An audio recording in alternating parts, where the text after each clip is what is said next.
Seren did not know the great hall was filled with a pack in mourning.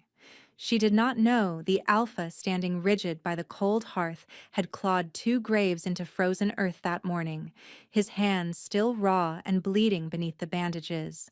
And she definitely did not know that stumbling through those doors with 2 bundled pups pressed against her chest would shatter every truth the Thornwood pack believed and ignite a hunt that would end in either salvation or blood.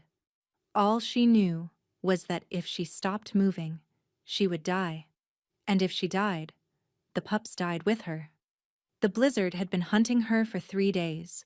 3 days of wading through snow that reached her hips, of rationing the last scraps of dried meat between herself and 2 infants who could not understand why the world had turned so cold.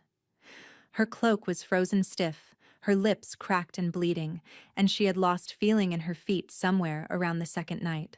But the lights of the Thornwood stronghold had flickered through the storm like a promise, and Seren had dragged herself toward them with the last reserves of strength she possessed. The massive oak doors groaned as she pushed against them. They were not locked. In her fractured state of mind, she found that strange. What pack left their doors unbarred during a storm like this? She stumbled inside and immediately felt the weight of 100 stairs. The great hall was cavernous, built from ancient timber and stone that had witnessed generations of wolves. Torches lined the walls, their flames casting long shadows across a crowd dressed in black. Mourning clothes, funeral colors. The silence was absolute, broken only by the howl of wind behind her and the soft whimper of one of the pups stirring against her chest. Serene's vision swam. She tried to speak, but her throat was raw, frozen, and useless. All she could do was stand there, swaying like a dead tree in the wind, clutching 2 small bundles wrapped in what remained of her shredded cloak. Then she saw him. He stood near the front of the hall, elevated on a stone dais where 2 small wooden coffins rested side by side. Empty coffins, she would later learn. Symbolic vessels for bodies that were never recovered. He was tall, broad-shouldered, with dark hair that fell past his jaw, and eyes the color of a winter sky just before the sun disappeared entirely. Those eyes were hollow, devastated. The eyes of a man who had already buried his heart and was simply waiting for his body to follow. But when his gaze landed on her, something shifted. His nostrils flared, his body went rigid, and then his eyes dropped to the bundles in her arms, and Seren watched the color drain from his face entirely. She tried to take a step forward.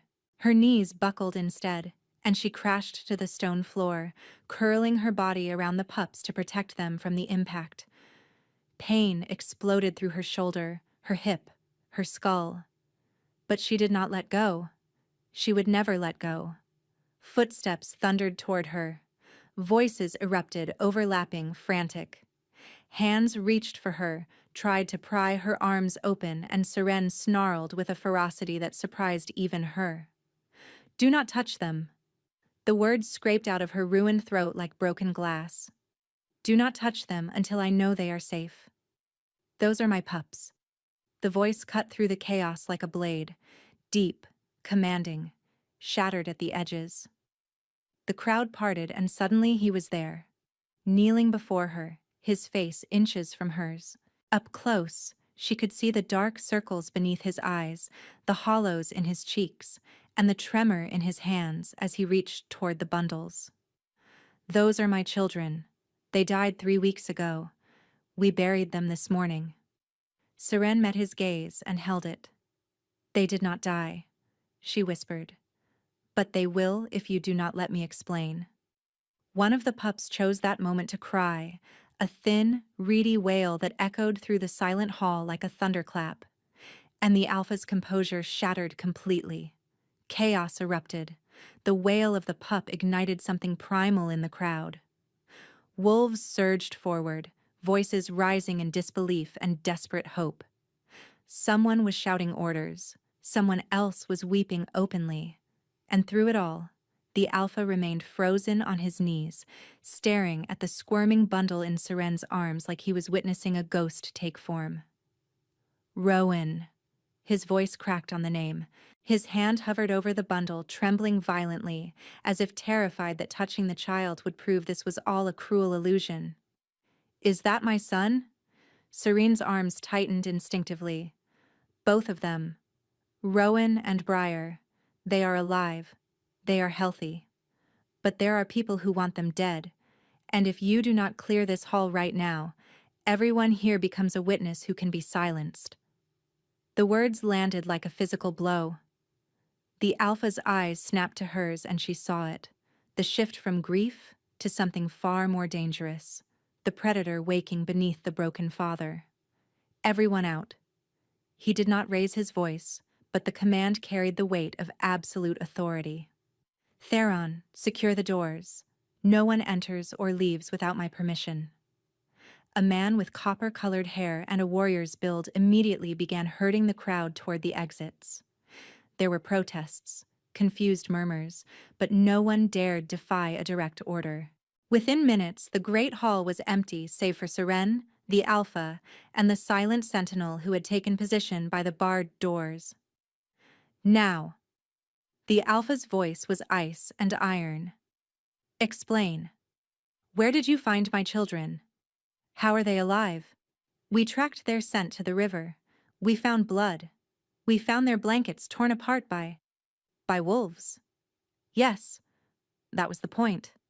Seren forced herself to sit up despite the screaming protest of her frozen muscles. You were meant to believe they drowned. You were meant to stop searching. Whoever took them was counting on your grief to blind you. Whoever took them. The words came out low and lethal. You know who did this. I know pieces. Enough to keep them alive. Enough to bring them here. Seren met his gaze without flinching. Not enough to tell you who inside your own pack betrayed you. The silence that followed was suffocating. You are accusing one of my wolves of stealing my children. His tone was deceptively calm, but she could see the rage building behind his eyes, a storm gathering strength. Of staging their deaths, of making me bury empty coffins while my pups were somewhere out there in the cold. I am not accusing anyone yet. I am telling you what I know. Seren shifted the bundles carefully, and both pups whimpered in their sleep. Someone inside these walls arranged for your children to disappear. Someone close enough to know the nursery routines, the guard rotations, and the river path your trackers would follow. And whoever it was, they did not act alone. They had help from outside, from a pack that has been waiting for the Thornwood line to end. The Alpha went very still. How do you know this? His voice was barely a whisper now, dangerous in its quietness. Who are you? Serene's vision began to blur at the edges. The cold had taken more from her than she realized, and consciousness was slipping away like sand through frozen fingers. My name is Seren, she managed, and I know because I was supposed to be the one who killed them. Then the darkness claimed her. Seren woke to warmth and the smell of burning cedar. For a disorienting moment she thought she was dead. The afterlife, she had always imagined, would smell like forests. But then pain flooded back into her extremities, sharp and vicious, and she gasped, jerking upright on what turned out to be a bed piled high with furs. Easy. A woman's weathered face appeared above her, hands pressing firmly against Seren's shoulders. You nearly died 3 times during the night. Your body needs rest. The pups. Seren's voice came out as a rasp. Where are... Safe. Fed. Sleeping in the nursery with 4 guards and the Alpha himself standing watch. The woman's expression was unreadable. You brought those children through a blizzard that killed 2 of our own scouts. No one understands how you survived, let alone kept 2 infants alive. I had to. The words were simple because the truth was simple. They did not deserve to die for someone else's ambition. The door opened before the woman could respond. The Alpha entered, and the room immediately felt smaller. He had changed from his funeral clothes into dark leathers, and the hollow devastation in his eyes had been replaced by something harder, sharper. The look of a man who had been given a reason to live and intended to make someone pay for almost taking it away. "Leave us, Mira." He did not look at the older woman as he spoke. His gaze was fixed entirely on Seren. "I need answers, and I need them now." Mira hesitated, then bowed her head and slipped out, closing the door behind her. Silence stretched between them. "My name is Calder," the Alpha said finally. "And you are going to tell me everything. Who hired you to kill my children? How did you find them? Why did you choose to save them instead? And what exactly do you want in return?" Seren pushed herself upright against the headboard, ignoring the protest of her battered body. "I was not hired. I was commanded. There is a difference when the person giving orders has the power to destroy everyone you love." Calder's jaw tightened. "Keep talking." "I am an Omega from the Ashvale Pack. 3 moons ago, our Alpha formed an alliance with someone inside your territory. Someone who promised him the Thornwood lands in exchange for one simple task: end your bloodline before your pups came of age." Serene's hands clenched in the furs. "I was chosen because I am expendable, a packless Omega with no family left to mourn her. They gave me the location, the timing, and a vial of poison. They expected me to finish the job and vanish into the mountains. But you did not." "No." Her voice hardened. "I looked at those children and I saw my brother.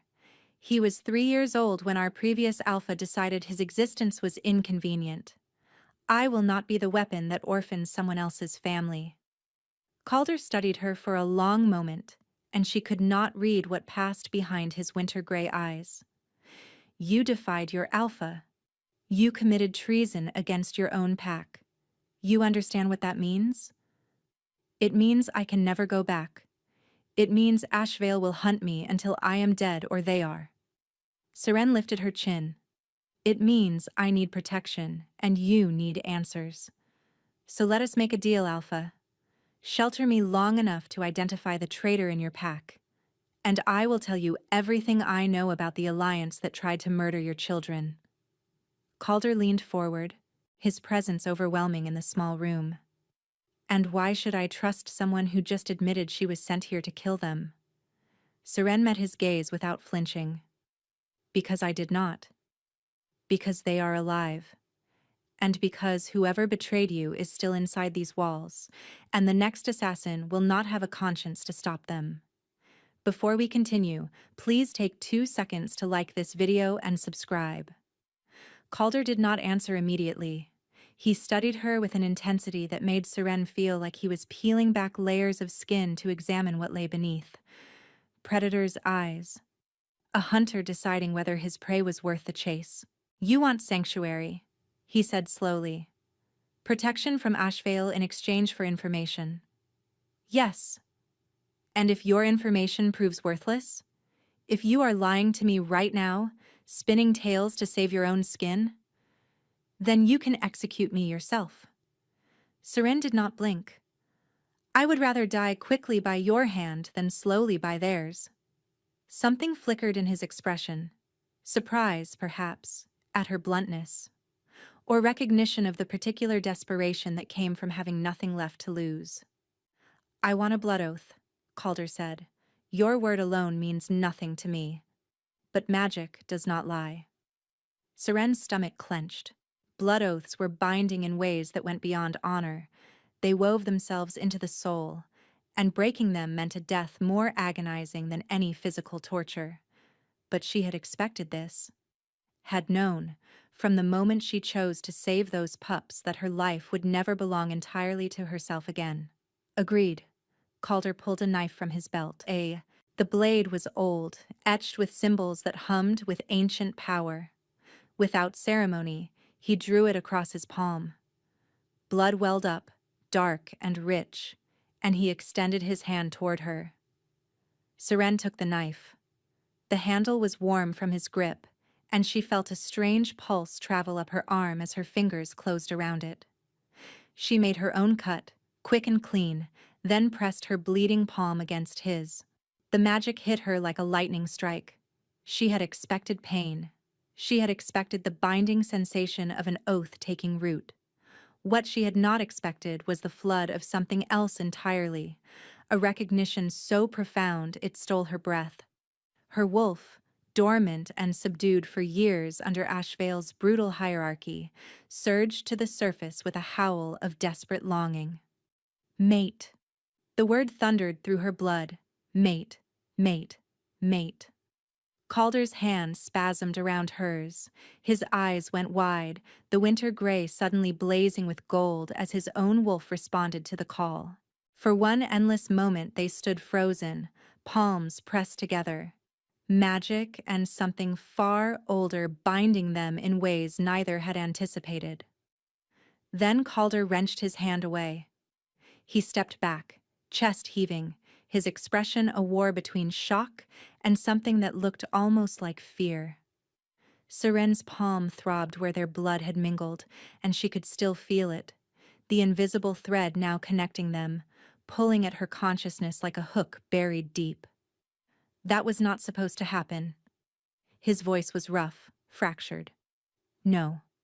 Seren pressed her bleeding hand against her chest, trying to steady her racing heart. It was not. They stared at each other across the suddenly charged space. The oath had taken hold. She could feel it, the binding promise settling into her bones. But wrapped around it, impossible to ignore, was the mate bond, newly awakened and already demanding acknowledgement. Calder turned away first. The oath stands. You have my protection until the traitor is found. After that, he paused at the door, his back rigid. We will discuss what happens after. He left without looking at her again. Seren sank back against the pillows, her wounded hand cradled against her chest, and wondered what she had just bound herself to. 3 days passed before Seren was strong enough to leave the healing quarters. Mira, the pack's head healer, proved to be a surprisingly gentle jailer. She brought meals, changed bandages, and answered questions with the careful neutrality of someone who had seen too much to trust easily. The alpha lost his mate 2 years ago, Mira said on the second morning, unprompted. Childbirth complications. She held the twins once before she died. He has raised them alone ever since. Seren absorbed this information in silence.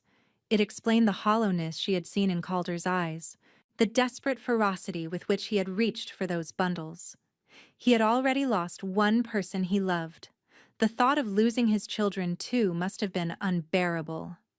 On the 3rd day, Mira declared her fit to walk, and assigned a young warrior named Del to escort her through the stronghold. Seren suspected escort meant guard, but she did not protest. She was a stranger here, an admitted enemy, and Calder's protection only extended so far. The Thornwood stronghold was nothing like Ashvale. Ashvale had been cold stone and colder hearts, a fortress designed to intimidate. Seren had learned to walk with her head down, to speak only when spoken to make herself invisible. But Thornwood was alive. Children ran through the courtyards, shrieking with laughter as they chased each other between training warriors. The kitchens spilled warmth, and the smell of baking bread into the corridors. Wolves greeted each other with casual touches, shoulder bumps, hand clasps, the easy affection of a pack that felt safe within its own walls. It made something ache behind Seren's ribs. She had forgotten that packs could be like this, that wolves could live without fear poisoning every interaction. The alpha built most of this, Del said, noticing her expression. After his parents died, he tore down half the old fortress and rebuilt it. Said wolves were not meant to live in prisons. Seren thought of Calder's hard eyes, his commanding presence, and the lethal grace with which he moved. It was difficult to reconcile that image with someone who would redesign his home so children could play safely in the courtyards. They passed the nursery, and Seren caught a glimpse through the open door. 2 cradles side by side, a woman humming softly as she rocked one, and Calder himself standing by the window, watching his children sleep with an expression of such raw tenderness that Seren had to look away. The monster she had been sent to destroy was not a monster at all. And somewhere in this warm, living place, someone had betrayed him completely. On the fourth night, Calder summoned her to his study. The room was smaller than Seren expected, lined with maps and books. A fire crackled in the hearth. Calder stood behind a heavy oak desk, and he was not alone.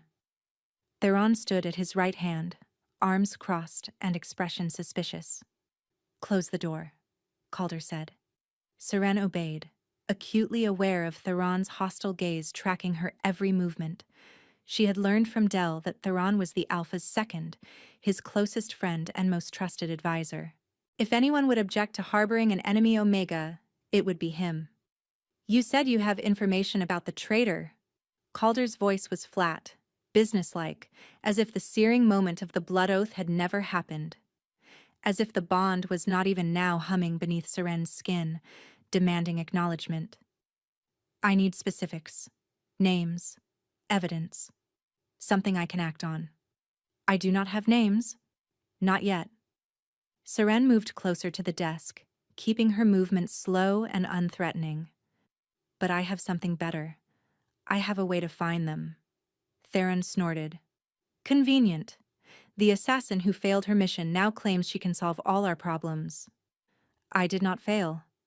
Seren met his glare without flinching. "I chose. There is a difference." "Enough." Calder's command silenced them both. "Explain what you mean, Seren." "What way?" She had debated telling them this. Her gift was the reason Ashvale had chosen her for this mission, and it was also the reason she had survived, as long as she had. Revealing it meant exposing her greatest vulnerability. But the oath bound her to help find the traitor, and she could not do that while hiding her only useful weapon. "I can see bonds," she said quietly. "The connections between wolves. Loyalty, love, hatred, betrayal. They appear to me as threads of light, linking one person to another. The stronger the emotion, the brighter the thread." Silence. Theron looked at her like she had grown a second head. But Calder's expression shifted, his eyes narrowing with sudden, intense interest. "You are a bond seer." His voice was barely above a whisper. "I thought your kind were extinct." "Nearly. Ashvale killed most of us generations ago. Too dangerous, they said. Too difficult to control." Seren's jaw tightened. "My mother hid what I was until Ashvale discovered her. She died protecting my secret. I have been hiding ever since." "Then how did Ashvale know to send you?" "Someone told them. Someone who knew my mother's bloodline and saw an opportunity." Seren stepped closer to the desk. "That is why they chose me for this mission. They wanted me to infiltrate Thornwood, identify your weaknesses, and report back before completing the kill. A bond seer can find fractures in a pack's loyalty faster than any spy."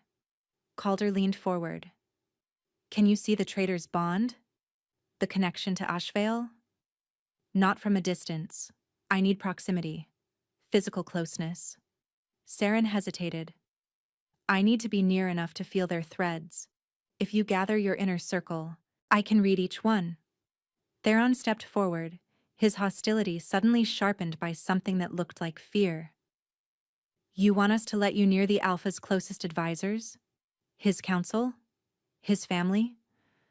"I want to find the person who tried to murder 2 infants," Seren said coldly. "If that makes you uncomfortable, perhaps you should ask yourself why." Theron snarled, but Calder raised a hand, stopping him. "Do it." The Alpha's voice was iron. "Tomorrow, I will assemble the council under the pretense of discussing increased border patrols. You will be there as my guest, and you will tell me what you see." He paused, his gray eyes boring into hers. "Can you do that without revealing what you are?" "I have been hiding what I am my entire life. One more performance will not break me." Calder nodded slowly. "Then we have a plan." Theron waited until Seren had left before speaking. You trust her? His voice was tight with barely contained frustration. An Omega from the pack that tried to kill your children? I trust the oath. Calder moved to the window, staring out at the snow-covered courtyard. And I trust what I felt when our blood mingled. The bond. Theron's tone made it clear what he thought of that. Calder, mate bonds can be manipulated. Faked. You know this. This one was not faked. Calder's voice dropped to something raw. I felt it. Theron. My wolf recognized her. It has been silent since Alara died, and the moment that woman touched me, it woke up howling. Theron was quiet for a long moment. And if she is playing you? If this is all part of Ashvale's plan? Then I will kill her myself. Calder turned from the window, and his expression was carved from stone. But until I have proof of treachery, she is under my protection. And Theron? The Bondseer gift is real. I saw the threads when we touched. Just for a moment during the oath. I saw every connection in the room, including yours. Theron went pale. Your loyalty blazed like fire, Calder said quietly. I have never doubted you, old friend, but now I have proof. He moved toward the door. Tomorrow, we find out who else in my pack can say the same. In the corridor outside, hidden in shadow, Seren pressed her back against the cold stone wall and tried to steady her breathing. He had seen the threads. During the oath, somehow, the bond had opened her gift to him, which meant he had also seen the thread connecting the two of them, the one that burned brighter than any other. Impossible to mistake, impossible to deny. He knew exactly what she was to him, and he had said nothing. The council meeting was held in the Great Hall, the same space where Seren had collapsed 5 days earlier. Now, instead of mourning clothes and empty coffins, the room held a long table surrounded by Calder's most trusted advisors. Seren stood in the corner, officially present as the Omega who saved the heirs, a symbol of the Alpha's mercy and the Pack's gratitude. No one questioned why she remained silent, watching. They assumed she was overwhelmed by the honor. They had no idea she was reading every thread in the room. 8 advisors, 8 sets of bonds spreading outward like spider silk, connecting them to mates, children, pack members, the Alpha himself. Most burned with loyalty, bright gold threads that pulsed with genuine devotion. 2 showed the cooler blue of respect, without deep attachment. Normal, expected. But one advisor, a silver-haired woman named Vesta who oversaw the Pack's trade agreements, had a thread that made Seren's blood run cold. It stretched not toward anyone in the room, but outward, through the walls, pointing southeast, toward Ashvale, and it was not blue or gold. It was red, the color of conspiracy, the color of active betrayal. Seren kept her expression neutral, but her heart hammered against her ribs. She had found the traitor. After the meeting dispersed, she waited in Calder's study, pacing before the fire until he arrived. The moment the door closed, she spoke. Vesta. Calder went still.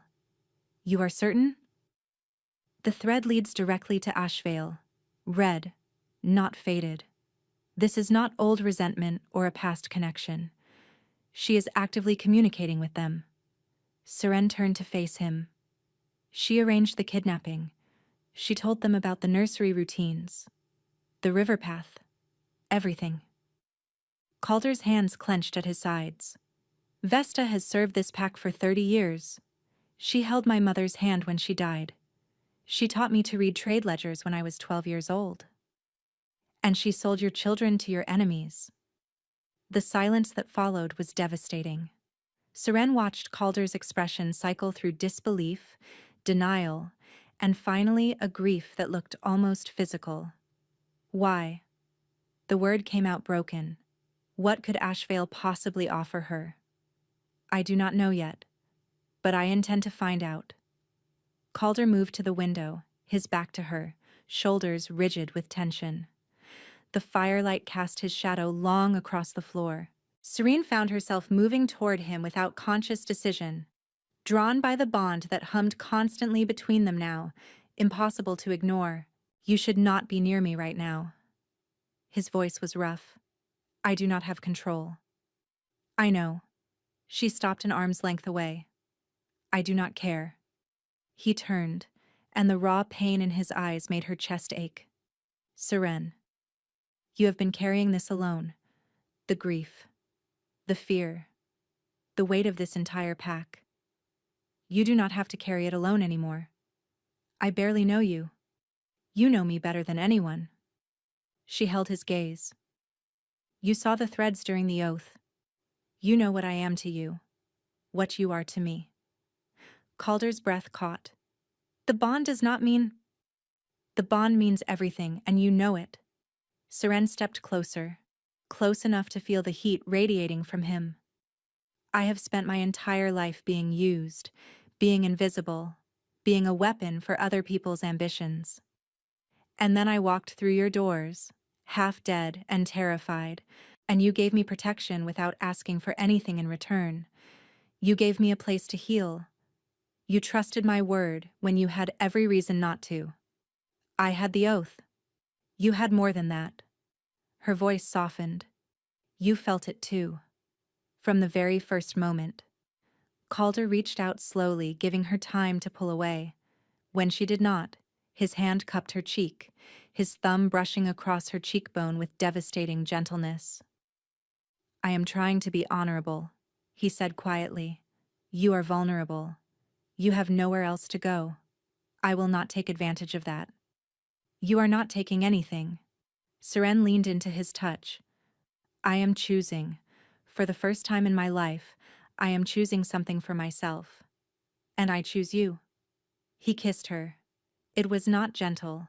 It was desperate and fierce, all the grief and longing of the past days pouring out in the press of his lips against hers.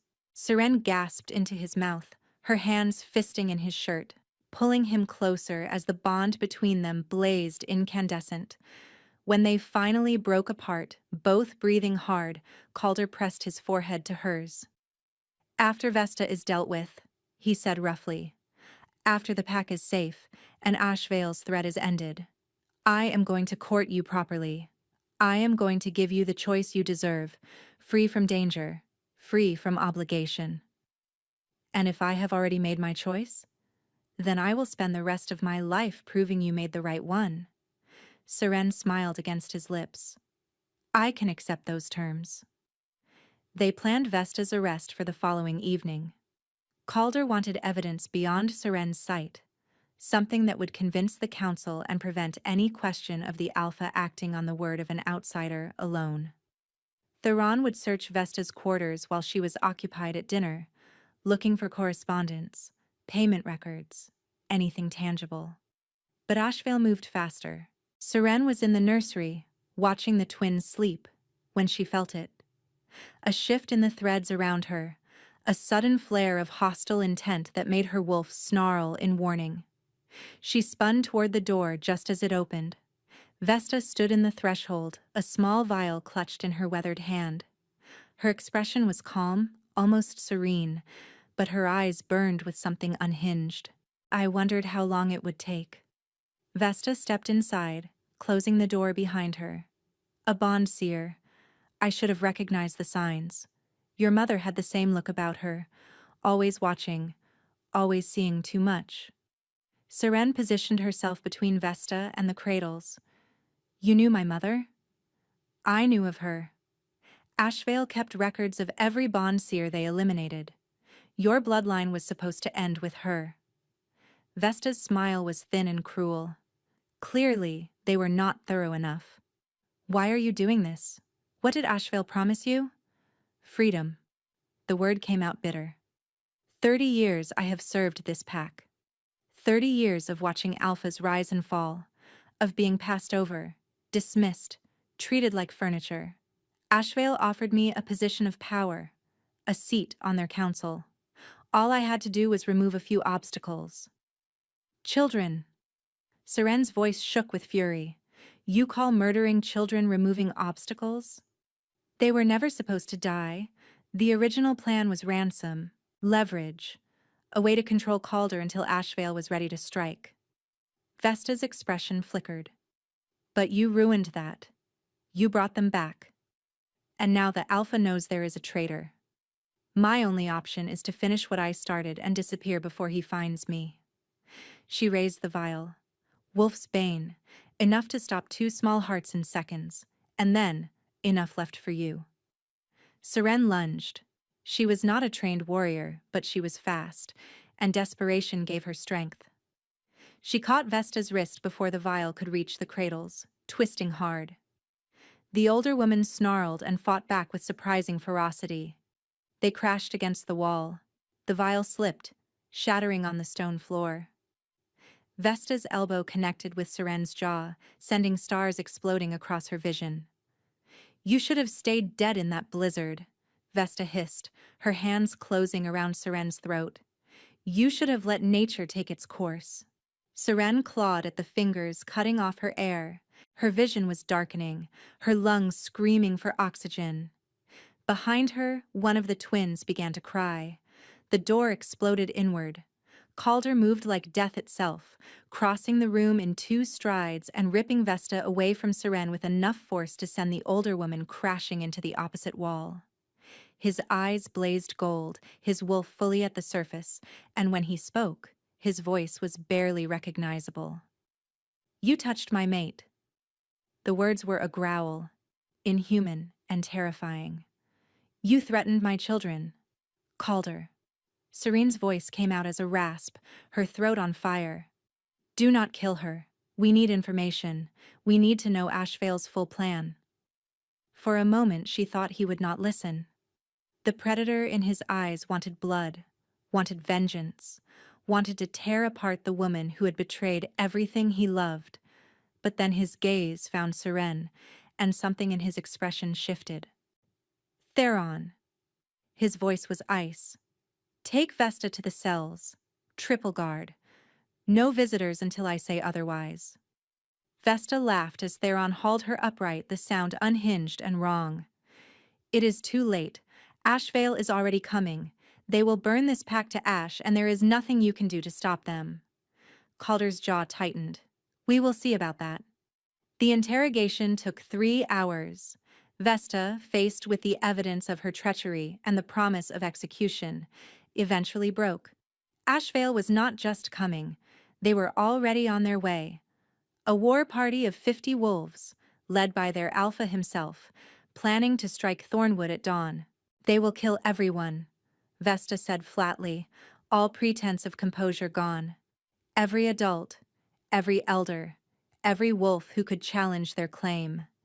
They will keep the children as hostages to ensure compliance from the surrounding packs. And then they will absorb Thornwood's territory into their own. How long do we have? Calder's voice betrayed nothing, but Seren could feel his tension through the bond, a coiled spring ready to snap. Hours. They were waiting for my signal that the heirs were dead. Since I did not send it, they will assume I failed and proceed regardless. Calder turned to Theron. How many warriors can we muster? 30 who can fight. Another 20 if we arm the older adolescents. 50 against 50. Calder's mind was clearly racing. We need to evacuate the young and the elderly, the eastern caves. They are defensible and hidden. There is another option. Seren stepped forward, her bruised throat aching with every word. Ashvale's alpha, Fenric. I know him. I know his weaknesses.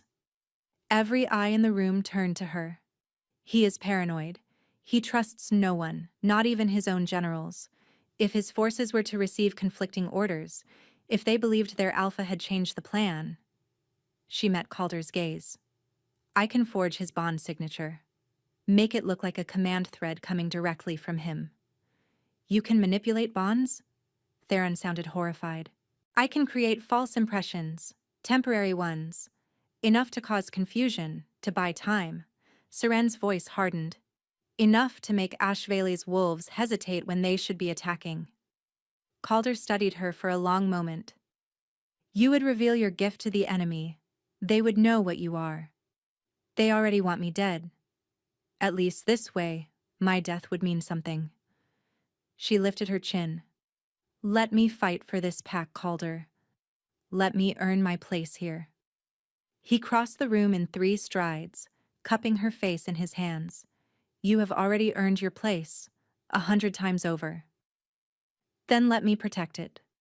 Calder kissed her forehead, brief and fierce. Together. We do this together. Seren nodded, her heart pounding with fear and determination in equal measure. Dawn was coming, and with it, war. The Ashvale wolves emerged from the forest as the first gray light touched the sky, 50 dark shapes moving through the snow, silent and deadly, led by a massive wolf with fur the color of dried blood. Fenric. Even at a distance, Seren recognized the cruel set of his shoulders, the way he moved like the world owed him everything and had failed to deliver. She stood on the battlements beside Calder, watching the enemy approach. Below, Thornwood's warriors waited in formation. The elderly and children had been evacuated in the night.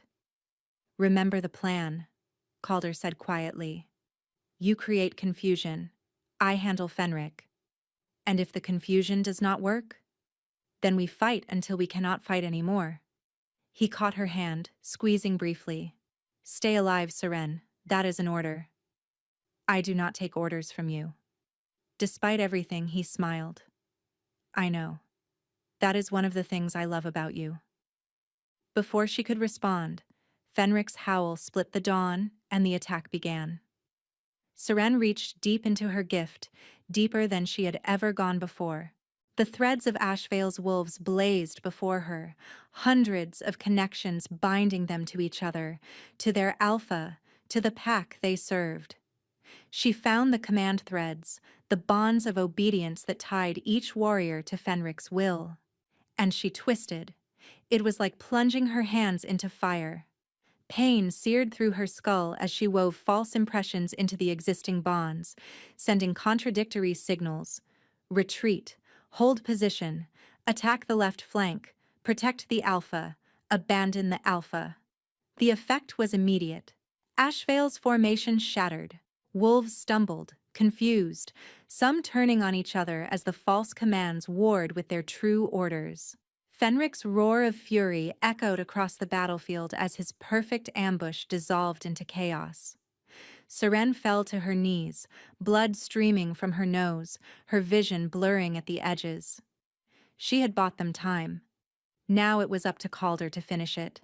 She watched through fading consciousness as Calder launched himself from the battlements, shifting midair into a wolf of pure midnight black.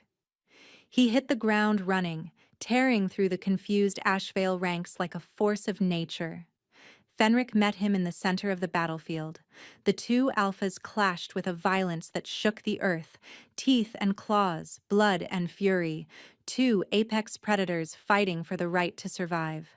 Seren tried to push herself upright, tried to see, but the world kept tilting sideways. Then she heard the yelp of pain. Her heart stopped. But it was not Calder who fell. Fenric crashed to the snow, his throat torn open, and his blood staining the white ground crimson. Calder stood over him in human form, chest heaving, covered in wounds that were already beginning to heal. This ends now, Calder called out, his voice carrying across the battlefield. Your alpha is dead. Surrender, and you will be treated fairly. Continue fighting, and you will join him. For a moment, nothing moved. Then, one by one, the Ashvale wolves lowered their heads in submission. Seren let out a breath she had not realized she was holding. It was over. They had won. Then strong arms were lifting her, and Calder's face swam into view, terrified and relieved in equal measure. I told you to stay alive, he said roughly. I did. She managed a weak smile. Mostly. He carried her off the battlefield himself, refusing to let anyone else touch her. And even through the pain and exhaustion, Seren felt something she had never expected to feel again. Safe. She felt safe. Recovery took 2 weeks. The damage from overusing her gift was not physical, but mental, a deep exhaustion that left Seren sleeping for days at a time. When she finally woke fully, she found flowers by her bedside, fresh every morning, and a worn chair beside the bed where Calder had clearly spent many hours. "You should be running your pack," she said when he appeared in the doorway, "not sitting vigil over me." "My pack is fine. Theron is handling the integration of the Ashvale wolves who chose to stay. The others have been escorted beyond our borders." Calder crossed to the bed, sitting on the edge. "You almost died. But I did not. Seren." His voice cracked. "I watched you collapse. I watched blood pour from your face while I was too far away to catch you. I have never been so terrified in my life." She reached for his hand. "I am here. I survived. We both did." He brought her hand to his lips, pressing a kiss to her knuckles. "The oath is fulfilled. Vesta has been dealt with. Ashvale is no longer a threat. You are free to go if you wish." Seren studied him, the tension in his shoulders, the careful neutrality of his expression. He was bracing himself for rejection, she realized, preparing to let her walk away because he had promised her the choice. "You are an idiot," she said fondly. He blinked. What? I just nearly killed myself protecting this pack. I fought beside your wolves. I bled for your children." She tugged on his hand, pulling him closer. "Why would I ever want to leave?" "Because you deserve freedom. Because you should not feel obligated." "Calder." She silenced him with a finger against his lips. "I spent my entire life being told where to go, what to do, who to be. And then I made a choice. I chose to save your pups. I chose to walk through that blizzard. I chose to tell you the truth, to help you find the traitor, to stand beside you in battle." She moved her hand to cup his cheek. "And now I am choosing to stay. Not because of the bond, though it is there. Not because I have nowhere else to go, but because this place feels like home. Because these people feel like pack. Because you." Her voice softened. "You feel like mine." Calder's composure finally shattered. He gathered her into his arms, holding her so tightly she could barely breathe, his face buried in her hair.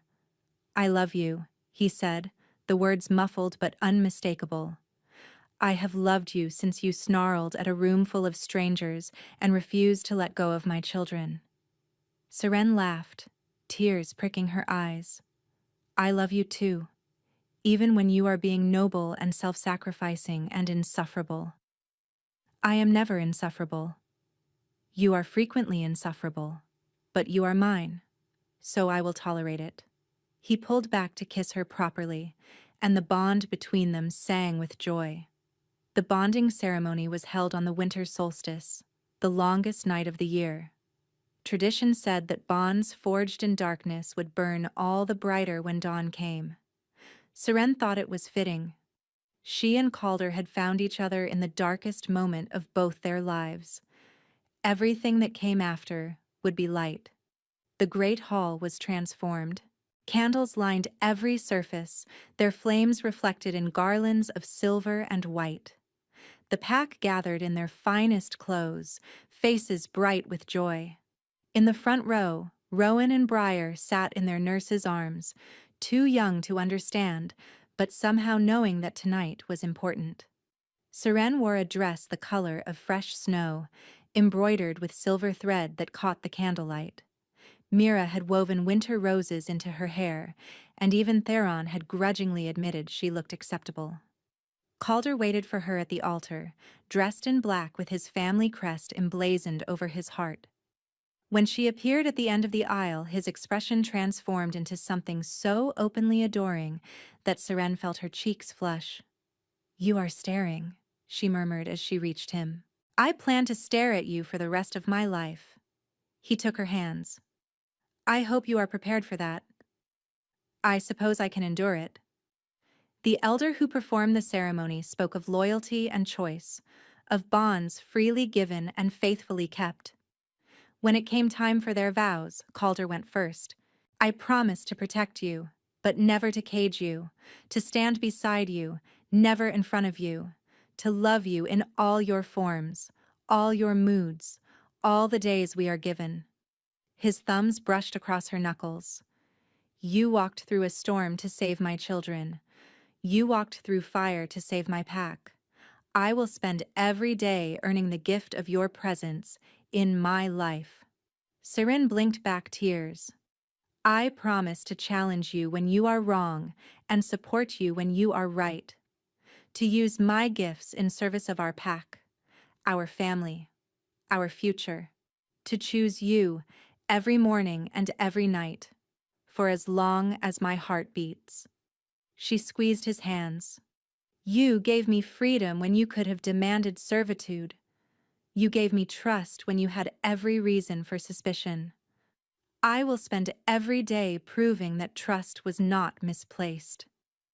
The elder bound their hands together with a silver cord, ancient words sealing what their hearts had already declared.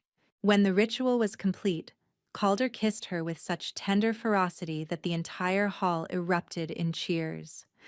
The celebration lasted until the sky began to lighten. There was dancing and feasting, and Seren found herself welcomed into conversations, treated not as an outsider, but as pack, as family. Later, she and Calder slipped away to their chambers. He loved her slowly in the candlelight, murmuring promises that made her shiver with joy. Afterward, they lay tangled together, her head on his chest, his fingers tracing idle patterns on her shoulder. Tell me something, he said softly. Something I do not know. Seren considered. When I was walking through that blizzard, certain I would die, I kept going because of the pups. But in the very last stretch, when the lights appeared, I kept going because something told me I would find more than safety here. She tilted her head to look at him. I think my wolf knew, even then, that you were waiting. Calder's arm tightened around her. I was waiting. I just did not know it yet. And now? Now I cannot imagine a world where you are not beside me. He kissed her forehead. Your turn. Ask me something. Do you regret it? Any of it? The chaos, the danger, and the way we started? Not for a single moment. His voice was certain. You brought my children back to me. You exposed a traitor who would have destroyed everything I love. You stood beside me in battle when you could have run. He cupped her face, gray eyes bright in the candlelight. You are the best thing that has ever walked through my doors, Seren. I will never regret a single second of how we began. She kissed him then, soft and sweet, tasting promises on his lips. Outside, the first light of dawn crept over the mountains, painting the snow in shades of gold and rose. The longest night was over. The new day was beginning. Seren had walked through a blizzard expecting to die, carrying 2 pups she had been sent to kill.